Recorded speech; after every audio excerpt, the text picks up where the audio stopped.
Hey, what's up guys, Sojourner's Best here with another What's on My iPad video. I'm about to show you some of my favorite applications I'm currently running, and this is the gaming edition, so this will be 3 different gaming apps. The first one is called Riptide GP, and this is a water ski racing game. This doesn't have any multiplayer, but it does have 12 different levels for single player campaign, and this game just really has very nice graphics. I think it has been out for a little while, but it has been updated to support the new Retina display on the iPad, and also has different effects for all the Apple devices that are running the A5 processors. And you can see, but just by the water, the way the waves and the rippling and all that stuff works, it looks very stylish, very cool. And also too, you can do different tricks, but you try not to kill yourself on these tricks. But when you do land them right, you do get a very satisfying feeling when you do land one of these tricks. And you just do it by, I think it's like tapping or sliding on the screen. And just racing normally, there's some of the different level designs. You can get some really big air. I just like the overall level designs as far as the different effects and the different things going on that really excite you while you're going to be racing. And it has 3 different difficulties. I found the medium difficulty would probably be the one that most people want to go with. And I just really have fun with this game. This is one of these games you just pick up, you can just go ahead and start playing and go ahead and start racing. I wish it did have multiplayer, but being able to have 3 different game modes like race, hot lap, and championship will kind of satisfy you for a little bit. So this is Riptide GP. Make that jump. Make that jump.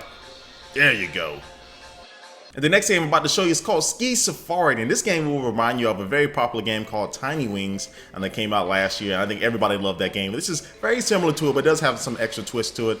So you're basically a skier who's trying to ski down the slope. The game really has no end unless you get trapped by the avalanche. And so if you do fall or something like that and miss one of your jumps or mistime it, you do fall and you have to tap on the screen very fast to get back up before the avalanche comes and covers you. But you can hitch a ride on some of these penguins, and also too you can hitch a ride on, I think, the Abominable Snowman as well, and that'll help you go a little bit faster. And also too, when you're doing the different hills, if you do a flip and you do land that flip, it will get you a little extra speed boost there to get you through the level a little bit faster. And so you just try to rack up as many points as you can by getting as far as you can, also catching coins or different things like that. And you can see this is a very big air jump there. I was riding on the cloud there for a little bit. So again, it's one of these games where you just pick it up and you start playing, and once you start playing, it's really hard to set it down. You'll probably be playing for at least 30 minutes as you try to beat your previous score. But a very easy, simple game, 99 cents game that I think everybody will have some fun with, and this is called Ski Safari.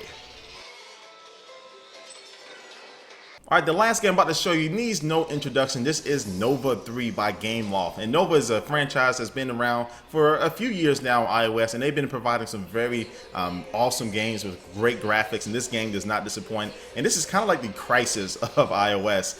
It looks very similar to Crysis, has some of even the same sounds to me as well. But again, this is a first-person shooter game that just has a lot of action. It feels like a console game, but on your iPad, so you have this on your fingertips. So it does use the multi-touch, of course. You can do different things like shooting. You do have this little, I guess, Jedi effect when you can push people off of you and push them down and kind of get them disoriented, and then you can shoot them in the air. And the controls are, I would say the controls are okay. Some people do have some problems with the controls. The main problem that I had was just the sensitivity was a little too high by default. I had to turn that down a little bit, and that gave me a little bit more control and helped with my aiming.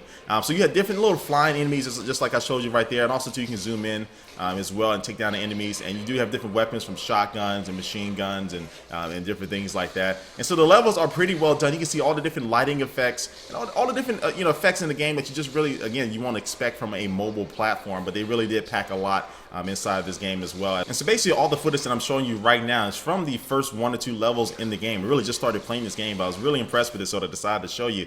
And this game even does have multiplayer as well. You can get up to 12 different players in one single multiplayer match, and it has all the standard different game types that you'll find with the first-person shooter. Like you'll find team deathmatch, free-for-all, and capture the flag, which we are playing right now. And it does have different vehicles. You saw that I was in that Warhog type of thing. I'm a big Halo fan, so I'm gonna call that a Warhog. But now I'm in this walking drone, this little 2-legged drone, just walking around and blowing up things and trying to shoot and kill people. And I find that the multiplayer performed very well. I didn't really see that much lag at all. Again, that was probably dependent on your internet connection, but I didn't really find that much lag at all. And I did like the whole interaction where you can have teammates, again, jumping in vehicles with you.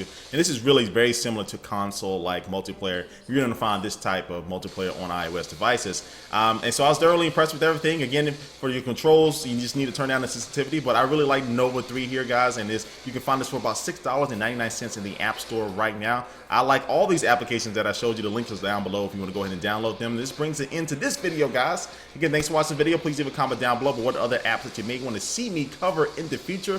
And thanks for watching, guys, and I will catch you later. Peace.